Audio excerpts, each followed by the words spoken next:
Let's take up alkynes or acetylenes. Alkynes are unsaturated hydrocarbons containing one or more carbon-carbon triple bond. The simplest alkyne is acetylene, denoted by C2H2.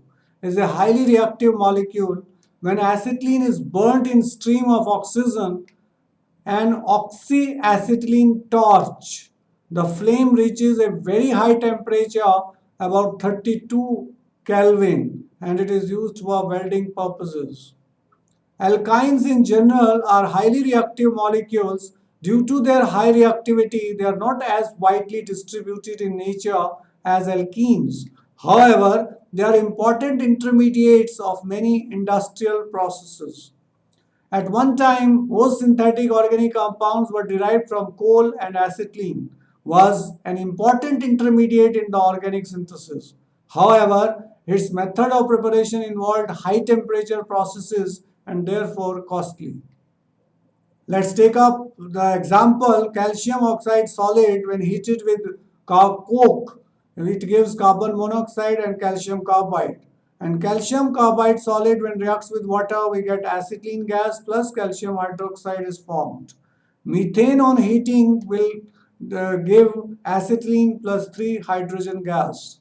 When relatively inexpensive ethylene became available from petroleum and natural gas about 40 years ago, acetylene was almost completely replaced by alkene.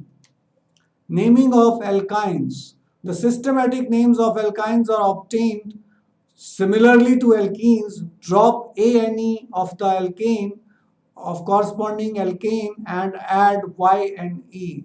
So the systematic name of acetylene is ethine. As in the case with many simple and widely used compounds, the common name is almost always used. Where necessary, the position of triple bond and location of the substituent groups are indicated by numerical prefixes. Thus, the first compound which we have is 2-hexyne. Why it is called 2-hexyne? This is first carbon, second, third, fourth, 5, 6. So triple bond is after second carbon, so we call it 2-hexyne. Hexyne we call it because there are 6 carbon atom and triple bond. This compound start naming counting from this side. 1, 2, 3, 4, 5, 6.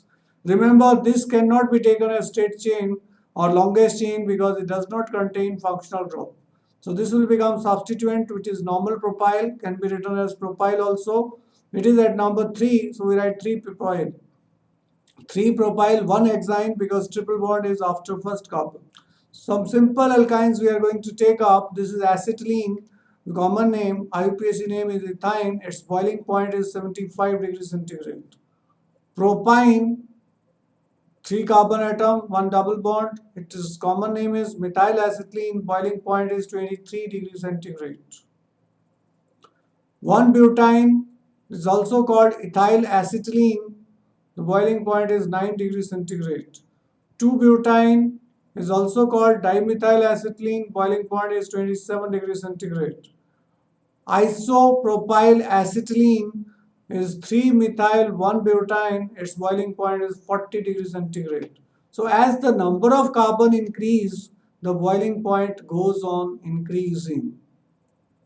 But branch chain hydrocarbons, branch chain alkynes will have lower boiling point than corresponding straight chain alkynes containing same number of carbon atoms, because branch chain alkynes will have minimum surface area, minimum van der Waals force of attraction, and therefore lower boiling point. These compounds have 4 hydrogen atom less. Alkynes have 4 hydrogen atom less than the parent alkane. So the general formula of alkynes having 1 triple bond will be CnH2n minus 2. From this general formula, all the members of this family can be derived, but we'll start with n is equal to 2. Structure of alkynes. The structure pair geometry around the carbon atom is clearly linear.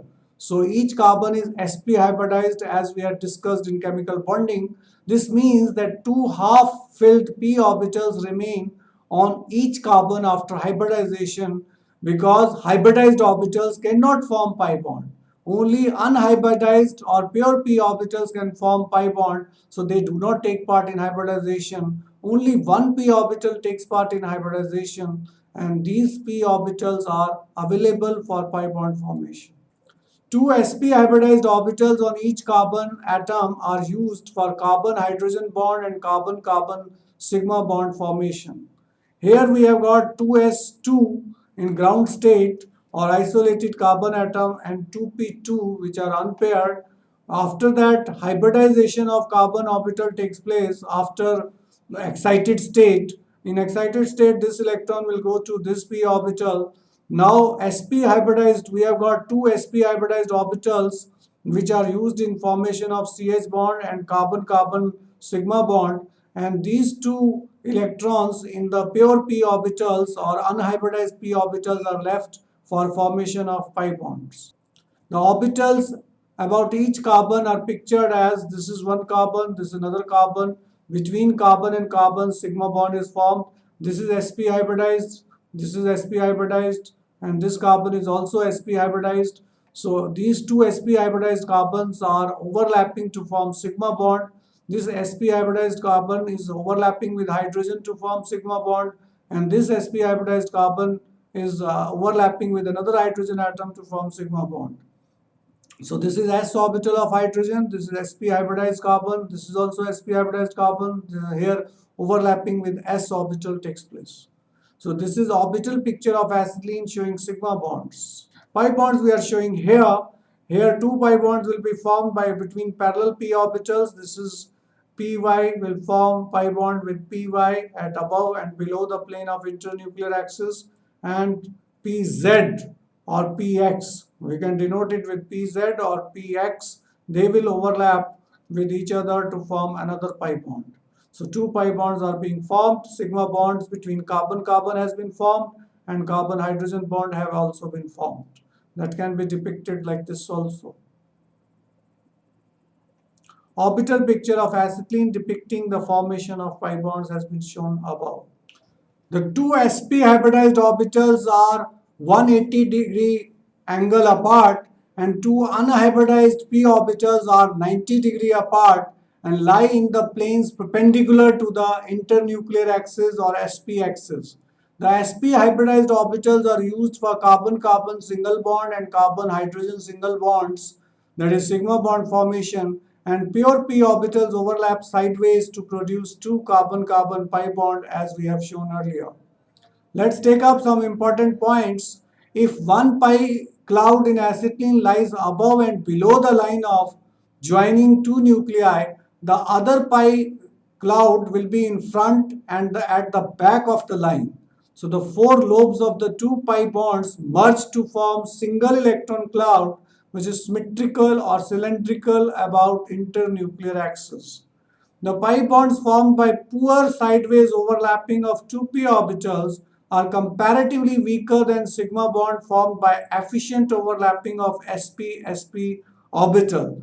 That is the reason that pi bonds are more reactive than sigma bond and require less bond dissociation energy. A carbon-carbon triple bond has total strength of 837 kilojoules per mole, whereas carbon-carbon double bond has 611 kilojoules per mole and carbon-carbon single bond has 347 kilojoules per mole. Due to greater strength of carbon-carbon triple bond, there is greater compression between the carbon atoms, and as a result of this compression, carbon-carbon triple bond is shortest of the carbon-carbon double and carbon-carbon. Carbon-carbon single is 154 picometer, this is the bond length. Double bond is 134 picometer. Carbon-carbon triple bond being shortest is 121 picometer. The carbon-hydrogen bond in acetylene has 108 picometer, is shorter than carbon-hydrogen bond in ethylene, 110.3 picometer. This is due to the increased electronegativity of sp hybridized carbons. Why sp hybridized carbon is more electronegative? Because it contains 50% s character and 50% p character. And greater the s character, more will be electronegativity. In sp2 hybridized carbon, there is 33% s character and 67% p character. So sp hybridized carbon is more electronegative than sp2, which is more electronegative in sp3, than in which there is only 25% s character and 75% p character. HCC bond angle is 180 in acetylene and other alkyne.